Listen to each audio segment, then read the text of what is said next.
हाँ जी सलामकुम। की हाल चाल ने सज्जनों मित्रों बेलियो ते भरावो। ते मैं तुहाडे नाल फिर हाज़र हाँ। अज तुहाडे नाल मैं जुड़ चुक्या। ते जिवें असीं तुहानूं दस रहे कणक की गल चल रही सी, पानी असीं लाया सी।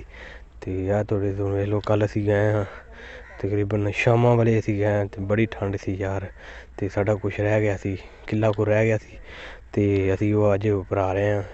ते ओह् भी मैं तुहानूं विखाना जरा जेह्ड़ा असीं जित्थें पानी किला कणक दा रैंह्दा सी। ते होर सनाओ सारे ठीक ठाक रैंह्दे जे तुसीं। ते एह् यार कणक नूं तकरीबन 3 ਤੋਂ 4 पानी जिन्ना पैह्लें लाई होंदी ऐ ओह् 3 ਤੋਂ 4 पानी लांदे ने ते असीं 3 पानी लावां दे। साढ़े तो जिन्ना पैह्लें ला ली ओह् 4 पानी लावां दे।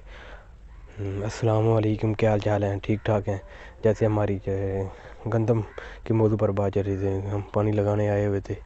तो कल मैं आपको बता रहा था कि हमने पानी लगाया हुआ है। तो आज ये देख रहे हैं आपने, देख रहे होंगे आपने, हमने कल ही पानी तो 2 एकड़ को हमने पानी लगा लिया था रात को। रात के वक्त हमें बहुत ठंड थी यार। तो एक एकड़ रह गया है, वो उसको हमने आज लगाया हुआ है। तो और सुनाएं, आप ठीक ठाक हैं? आप अपने बारे में बताएं, आपके यहाँ कैसी सर्दी चल रही है? हाँ जी सज्जनों मित्रों बेलियो की हाल चाल ने।